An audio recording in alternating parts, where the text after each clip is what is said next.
لوگ اس کی تعلیم کو بڑی قدر کی نگاہ سے دیکھتے تھے، لیکن جس وقت میں اس شعبے میں آیا تو پھر میرے کچھ مختلف تجربات ہوئے. وہ جب بات آپ آگے بڑھائیں گے تو پھر میں آپ کو اس سلسلے میں آگاہ کروں گا. جی بہت شکریہ. مجھے یاد پڑتا ہے جب یہ جس دور کی آپ بات کر رہے ہیں اس میں ہم چھوٹے ہوتے تھے، اور اس وقت بھی ہم آپ کو انسپائر کرتے تھے. اس وقت میرے حال میں بلڈ ڈونیشن اور اس طرف آپ کو تھے. آپ کی تو شخصیت کے بہت سارے پہلو ہیں، لیکن ہم صرف اس طرف کاروباری اس میں آتے ہیں. کیسے آپ نے، کیا آپ کے پاس اس وقت ریسورسز تھے جب آپ نے یہ اسکول شروع کیا؟ اور وہ مجھے یاد ہے کہ اس پہلے 3-4 سالوں میں ہی اتنا پاپولر ہو گیا تھا. تو جو شروع کرنے کے جو عام طور پہ لوگ سمجھتے ہیں کہ بہت بڑا بزنس کاروبار ہونا چاہیے، پیسہ ہونا چاہیے، فنڈ ہونے چاہیے، تو وہ جو شروع کا ایکسپیرینس تھا وہ کیسے تھا آپ کا؟ شروع کا ایکسپیرینس بڑا اچھا تھا. جب ہم اس میں میں آیا اس پروفیشن میں، تو جو پہلا دن تھا اس سے ایسے پتہ چلا کہ جیسے میں اس میں آتے ہی کامیاب ہو گیا ہوں. اور اس کی سب سے بڑی وجہ یہ تھی کہ میرے دل میں جو ایک طمانیت کی لہر پیدا ہوئی، تو وہ پھر ساری زندگی میرے ساتھ رہی. تو اس طمانیت کی وجہ سے مجھے یہ لگا کہ جب میں نے اپنا گوہر مقصود جو ہے وہ پا لیا ہے اور میری زندگی کا مقصد حاصل ہو گیا، پھر جس وقت میں اس پروفیشن میں آیا تو مجھے یہ پتہ چلا کہ یہ تو میری جو ایک ذاتی تسکین ہے، ایک میری ذات کے لیے تو یہ ٹھیک ہے، لیکن اس پروفیشن کی جس وقت میں نے ٹیکنیکلٹیز دیکھی تو مجھے یہ محسوس ہوا کہ اسے آپ اس حساب سے تو کہہ سکتے ہیں کہ آپ پروفٹ لاس میں جب چیزوں کو دیکھتے ہیں تو اس طرح تو آپ کہہ سکتے ہیں کہ میں ڈے 1 سے ہی کامیاب تھا. لیکن جس وقت مجھے تعلیم کی سمجھ آنی شروع ہوئی تو مجھے یہ پتہ چلا کہ صرف میں ہی نہیں بلکہ پوری قوم جو ہے وہ تعلیم کے سلسلے میں غلط فہمی کا شکار ہے، اور ہم تعلیم کے نام پر ایک ایسے عمل سے گزر رہے ہیں جس کا تعلیم سے بہت تھوڑا تعلق ہے. اور اس کی میں ایک چھوٹی سی مثال دوں کہ جب 50s میں ایبٹ آباد میں برن ہال شروع ہوا اور پھر اس کے بعد اے پی ایس یہاں پر ایبٹ آباد پبلک اسکول کی بنیاد رکھی گئی، تو اس وقت یہ 2 ادارے ایسے تھے کہ دنیا کی جو موسٹ انفارمڈ پریکٹسز تھیں پوری دنیا میں جو ہو رہی تھی، بہترین درس و تدریس کی جو روایات تھیں اور جو روٹینز تھی، ان کو یہاں پر امپلیمنٹ کیا جاتا تھا. ان اداروں نے وہ روایات متعارف کرائیں. پھر پتہ نہیں کیا ہوا، کس جگہ پر کچھ گڑبڑ ہوئی کہ وہ سارا سسٹم جو ہے وہ جمود کا شکار ہو گیا. شاید ہم قومی سطح پر جمود کا شکار ہو گئے، ہم نے ترقی کرنا چھوڑ دی اور یہ دیکھنا چھوڑ دیا کہ تعلیم کے جو بدلتے ہوئے معیار ہیں وہ کیا ہے، تعلیم کی جو بدلتی ہوئی ضروریات وہ کیا ہے. تو ہم نے بچوں کو کتاب پڑھانی اور پھر اس کتاب کی بنیاد پہ امتحان لینا، اور پھر امتحان کا جو نتیجہ ہے اس کی بنیاد پہ پھر کتاب میں تحریف کرنی اور اس کو پھر پڑھانا، اور ایک ایسے بے مزہ سا عمل جو ہے وہ شروع ہو گیا جس نے قومی دھارے میں کوئی اتنا مثبت کام نہیں کیا، جس کی وجہ سے آپ یہ دیکھتے ہیں کہ جو اس وقت پاکستان میں بہت نامی گرامی تعلیمی ادارے بھی ہیں، تو وہ جو وہاں سے جو اسٹوڈنٹس سامنے آ رہے ہیں ان کے پاس ریسرچ کا اور جو ایک دوسرا جاننے کی، تحقیق کی یا اپنی صلاحیتوں کو مکمل طور پر بہتر طور پر بروئے کار لا کر ملک کی معیشت، معاشرت اور سماج میں کچھ نئی تبدیلیاں، مثبت تبدیلیاں لانے کی جو سوچ ہے وہ بہت کم ہو گئی ہے. تو یہ ڈے 1 سے جس وقت مجھے یہ پہلے تو احساس نہیں تھا، لیکن جب یہ مجھے یہ احساس ہوا تو اس وقت پھر میں نے ایک اس میں تعلیم کے اندر میں نے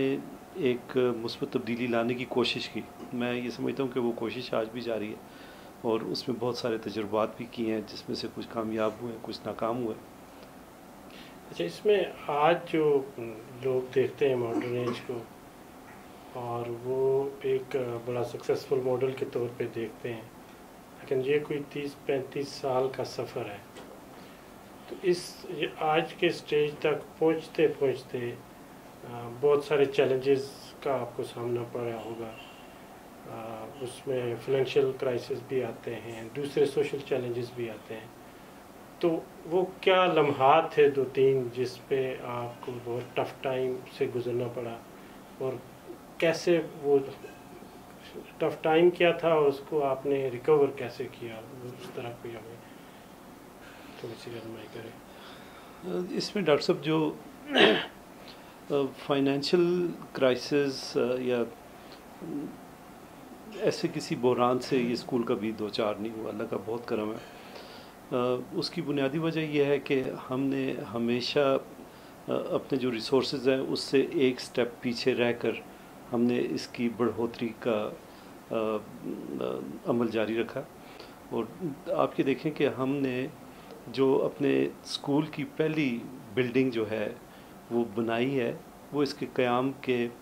25 سال بعد بنائی ہے، ربع صدی کے بعد ہم اس قابل ہوئے کہ ہم بنا سکیں، کیونکہ ہمارا جو سب سے بڑا ہدف تھا وہ ایک بچے کو میننگ فل ایجوکیشن دینی تھی۔ ہمارا یہ خیال تھا کہ اگر جو حکومتی نظام کار ہے اس میں اگر کچھ گیپس ہیں کیریکولم میں اس سے کبھی بھی متفق نہیں تھا، آج بھی متفق نہیں ہوں، جو سیلیبائے ہیں ان سے میں متفق نہیں تھا، آج بھی نہیں ہوں، اس میں امپرومنٹ لانے کی کوشش کرتے رہتے ہیں۔ جو اساتذہ کی تربیت کے پروگرامز تھے اور پھر جو امتحانی عمل تھا اس سے میں پہلے بھی خوش نہیں تھا، آج بھی خوش نہیں ہوں۔ تو جو سب سے زیادہ ہمارا فوکس رہا ہے وہ ان 4 چیزوں پر رہا ہے کہ جو کیریکولم کی کمی ہے، بجائے اس کے کہ وہ بچے کو متاثر کرے، اس کمی کو پورا کرنے کے لیے اگر آپ تگ و دو کرتے ہیں تو حکومت آپ کو منع تو نہیں کرتی۔ حکومت نے تو بیر منیمل ایک ریکوائرمنٹ رکھی ہوئی ہے کہ آپ نے یہاں تک ضرور پہنچنا ہے، اس سے اگر ایک سٹیپ آپ آگے جاتے ہیں اور آپ جو عالمی تناظر میں چیزوں کو دیکھتے ہیں اور پھر اس کو یہاں پر امپلیمنٹ کر کے بچے کو تعلیم کے ساتھ اس زندگی کے لیے بھی آپ تیار کرتے ہیں تاکہ وہ ایک انٹرنیشنل مارکیٹ میں جس وقت جائے تو اس جاب مارکیٹ کی جو ریکوائرمنٹس ہیں ان کو وہ سمجھتا ہو اور اس کے مطابق وہ پرفارم کر سکے، نہ صرف وہ اپنی ذات کا جو عرفان ذات ہے وہ حاصل کرے بلکہ وہ اپنے ملک کے لیے، اپنی قوم کے لیے بھی ایک باعث افتخار شخصیت ہو۔ اچھا، اس میں ابھی جو آپ کے کمپٹیشن میں جو ادارے ہیں کمپٹیشن میں ہیں یا نہیں ہیں، تو کیا چیز جو ہے وہ ماڈرن ایج کو ڈفرینٹ کرتی ہے یا ڈسٹنکٹ کرتی ہے اپنے جو موجودہ ارد گرد ادارے ہیں ان سے؟ کیسے یہ مختلف ہے؟ ذرا سا ایک ڈائریکشن جو ہے وہ ہماری مختلف ہے، کیونکہ ہمارا یہ خیال ہے کہ یہ جو امتحانات میں بچوں کی پرفارمنس ہے وہ ایک انڈیکیٹر ہے، وہ آپ کو صرف یہ بتا سکتا ہے کہ اس وقت جو کیریکولم ہے وہ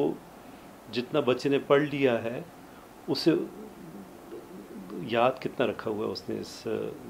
کیریکولم کا وہ حصہ۔ اور بہت سارے تعلیمی ادارے جو ہیں وہ اس عمل میں بہت اچھا کام کر رہے ہیں اور وہ اس سے خوش ہیں، جبکہ میرا یہ خیال ہے، میری شاید یہ سوچ ٹھیک نہ بھی ہو، کہ کلیتاً اگر ہم اسی چیز کو اپنا وتیرہ بنا لیتے کہ ہم کیریکولم کے مقاصد کو سمجھے بغیر امتحانی نظام کو سامنے رکھتے ہوئے اور اس کے مطابق ہم بچوں کو تیار کروانا شروع کر دیتے ہیں، تو somehow مجھے یہ لگتا ہے کہ یہ کام ٹھیک نہیں ہے۔ اور اگر آپ انٹرنیشنل پریکٹسز بھی دیکھیں اس میں بھی یہ ہے کہ جو ٹیچنگ فار ٹیسٹنگ ہے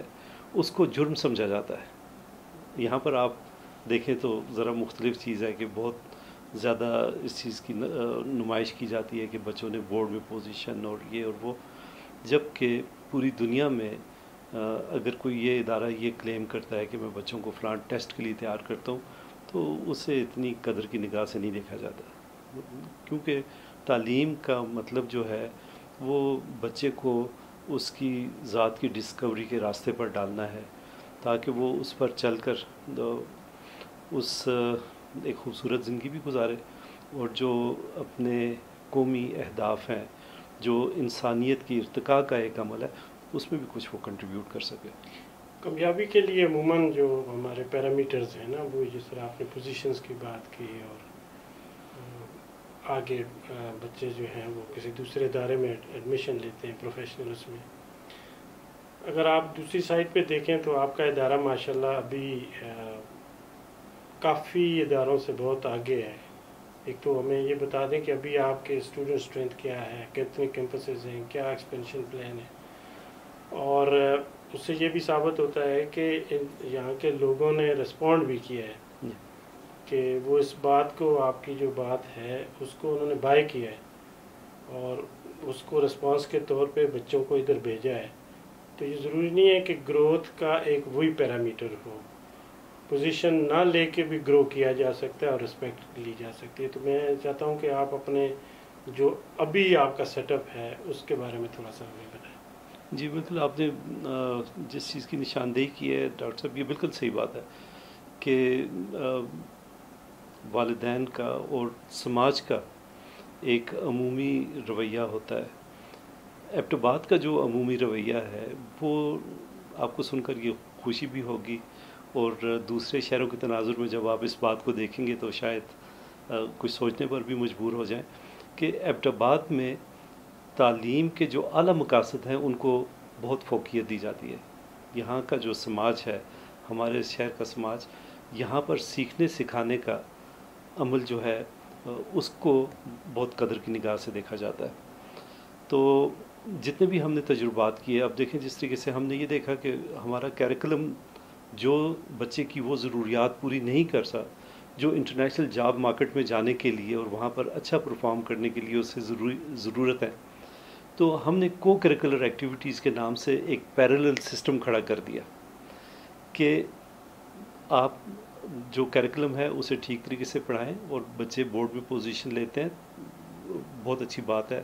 بہت اچھے گریڈز لیتے ہیں، بہت اچھی بات ہے، اچھے نمبر لیتے ہیں، لیکن اس کے ساتھ ساتھ ان کی سافٹ سکلز بھی ہوں، اس کے ساتھ ساتھ ان کے پاس کچھ اور ایسی لائف سکلز بھی ہوں جن کو امتحانات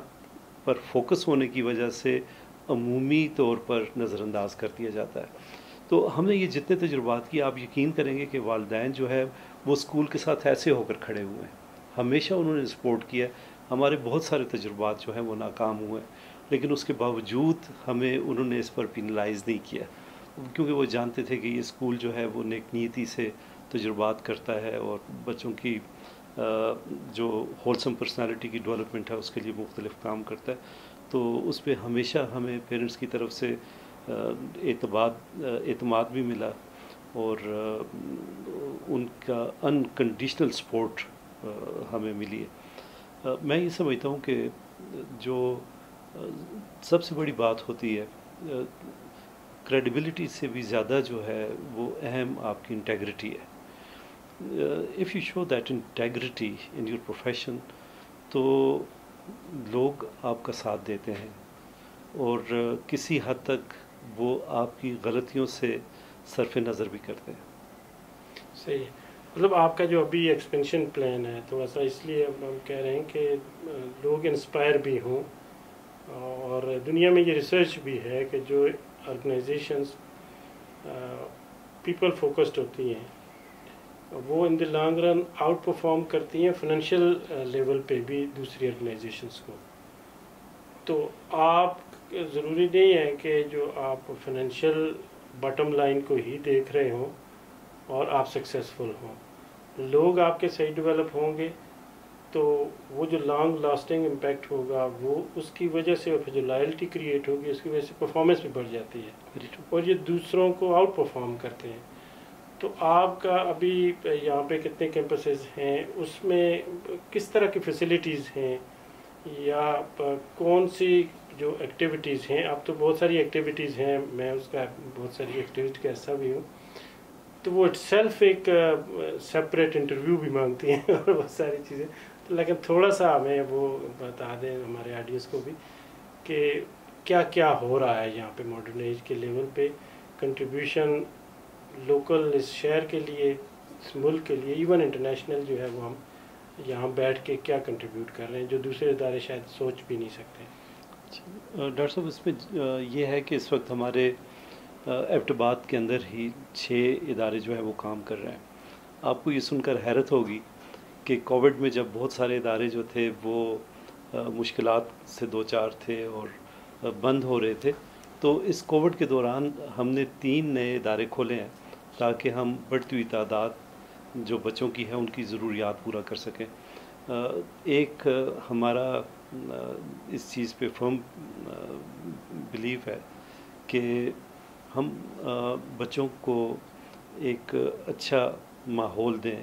اور اس میں بنیادی چیز یہ ہوتی ہے کہ وہاں پر تعداد بہت زیادہ نہیں ہونی چاہیے۔ جو وہاں کا ایک فزیکل انوائرمنٹ ہے اس کے مطابق بچوں کی انوائرمنٹ ان کی تعداد ہو، تو اس تعداد کو سپورٹ کرنے کے لیے ہمیں 3 نئے ادارے کھولنے پڑے۔ تو اس وقت اللہ کے کرم سے 6 برانچز جو ہیں وہ ماڈرن ایج کی ایبٹ آباد میں فنکشن کر رہی ہے۔ 7ویں برانچ جو ہے وہ اسلام آباد میں زیر تعمیر ہے۔ اور اس کا پہلے جس وقت ہمیں چیزوں کی اتنی سمجھ نہیں تھی، ابھی بھی نہیں ہے، ابھی بھی سمجھنے کی کوشش کر رہے ہیں، لیکن جس وقت بہت زیادہ سمجھ کی کمی تھی تو اس وقت ذہن میں ایک یہ تھا کہ آپ کا بڑا ادارہ ہونا چاہیے۔ تو پھر جب چیزوں کی کچھ تھوڑی تھوڑی سمجھ آنی شروع ہوئی تو پھر ذہن میں یہ آیا کہ آپ کا اچھا ادارہ ہونا چاہیے۔ اور پھر اچھا کی جو ڈیفینیشن ہے اس ڈیفینیشن میں یہ تھا کہ آپ کے بچے جو ہیں وہ حلال حرام کی تمیز سے کر سکتے ہوں، انہیں اچھائی برائی کے وہ معیار جو آپ کے دین نے دیے ہیں ان کے مطابق انہیں زندگی بسر کرنے سے آگاہی ہو۔ اب یہ اپنی قسمت کی بات ہوتی ہے کہ کچھ لوگ اس پر عمل کر جاتے ہیں، کچھ نہیں کر پاتے، بہت سارے اور معروضی حالات بھی ہوتے ہیں جن کی وجہ سے یہ ساری چیزیں سامنے آتی ہیں۔ لیکن یہ اللہ کا کرم ہے کہ اب ہماری ایک بہت اچھی ٹیم سامنے آئی ہے، ہمارے آرگنائزرز کی، ہمارے ٹیچرز کی،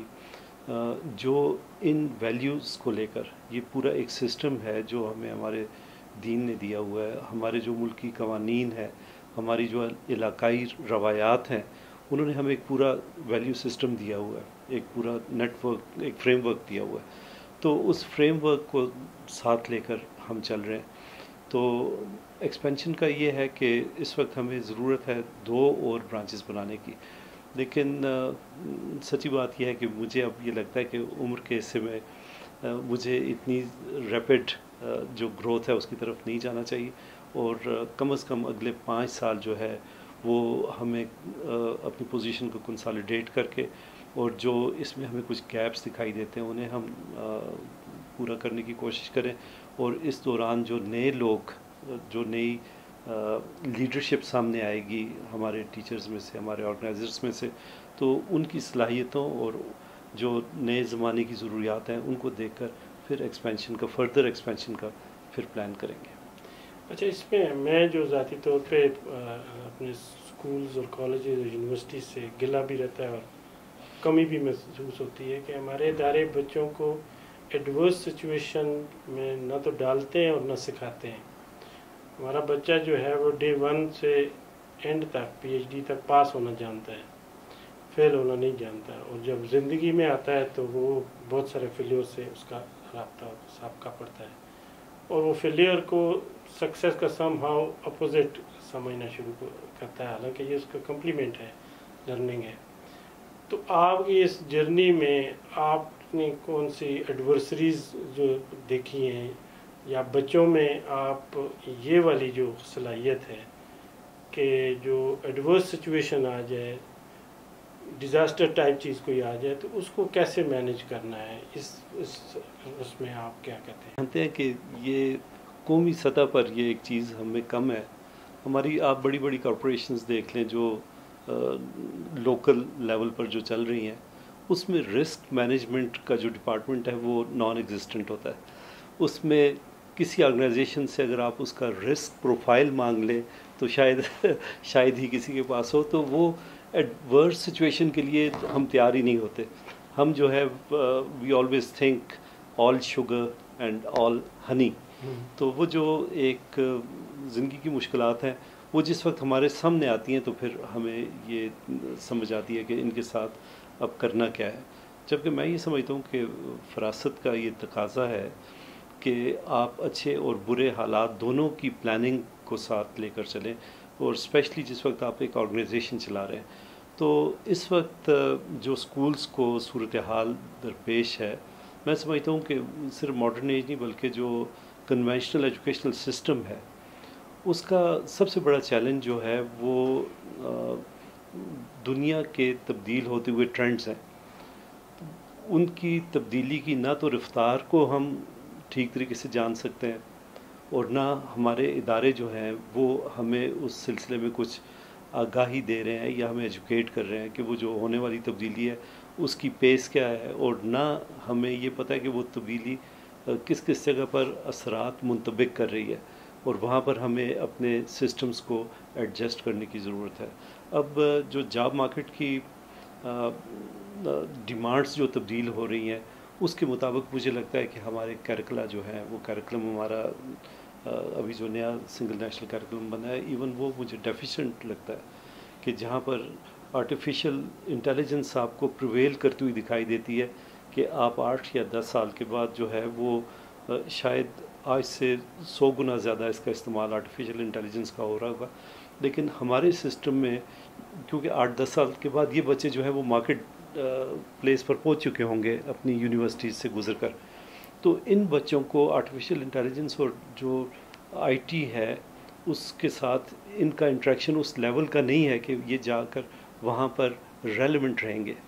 تو اس جاب کی جو ڈیمانڈز ہوگی انہیں پورا کرنے کے لیے یہ لازمی ہے کہ ہمیں اپنے کیریکلم میں ایسی تبدیلیاں ہم لے کر آئیں تاکہ یہ بچے جب اس ٹیکنالوجی کو اور اس نئے جو فنومنا ہے ان سب کو ساتھ لے کر وہاں پر پہنچے تو یہ ریلیونٹ ہوں اور اس جاب مارکیٹ کی ضروریات پوری کر سکتے ہیں. کنکلوژن میں آخری سوال میں 3 لیول پہ میں چاہوں گا کہ آپ بچوں کے لیے اور جو کاروبار کرنا چاہتے ہیں کسی بھی لیول پہ انٹرپرینیوریل مائنڈ سیٹ ایک وہ کاروبار میں بھی ہو سکتا ہے اور جاب میں بھی ہو سکتا ہے جو ہمارا یوتھ ہے اور پھر جو ہمارے عام لوگ ہیں. تو ان تینوں کے لیے الگ الگ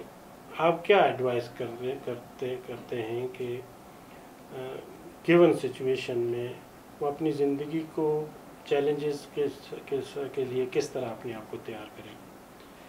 ٹھیک ہے ڈاکٹر صاحب اس میں آپ نے یہ دیکھا ہوگا کہ ایک لفظ ہے جس سے بہت بڑے پیمانے پر مس انڈرسٹوڈ کیا جاتا ہے وہ موٹیویشن ہے. موٹیویشن کے بارے میں یہ کہا جاتا ہے ایون جم کالنز یہ کہتا ہے کہ یا تو کسی شخص میں موٹیویشن ہوتی ہے یا نہیں ہوتی.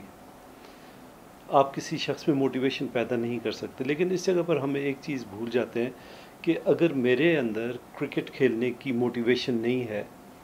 تو مجھے اپنی زندگی کو کرکٹ کے لیے وقف نہیں کرنا چاہیے یا سسٹم کو مجھے مجبور نہیں کرنا چاہیے یا فیملی کو آپ کہہ لیں وہ بھی سسٹم کا ایک حصہ ہے.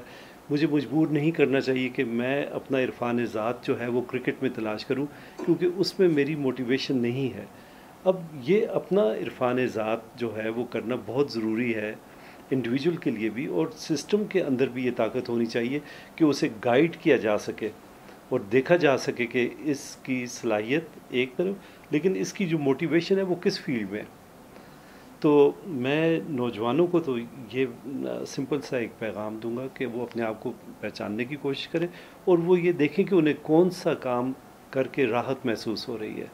اور اس میں وہ آگے بڑھنے کی کوشش کریں. اور مجھے امید ہے کہ جب وہ یہ ساری چیزیں دیکھ کر اپنی پسند کے پروفیشن میں جائیں گے تو وہ ضرور اس کو حاصل کر لیں گے اپنی اس منزل کو حاصل کر لیں گے. اب اختتام پہ آپ اپنی طرف سے کوئی خاص بات جو ہے وہ جو اس پورے ڈسکشن میں رہ گئی ہو یا آپ چاہتے ہیں کہ آپ وہ بات ضرور کرنا چاہیں، اس سے بھی ہمیں مستفید کریں۔ میں تو صرف ایک ہی چیز یہ بتانا چاہوں گا اپنے جو دوست احباب ہیں کہ اس وقت ہم ایک بہت بڑی ٹرانزیشن سے گزر رہے ہیں، پورا سماج جو ہے وہ ایک بہت بڑی ٹرانزیشن سے گزر رہا ہے، تو اس میں ہمیں ویجیلنٹ رہنا چاہیے۔ ہمارے لیے یہ سب سے اہم ہے کہ ہم اپنی اپنی فیلڈ میں یہ دیکھیں کہ اس میں کون کون سی تبدیلیاں آ رہی ہیں۔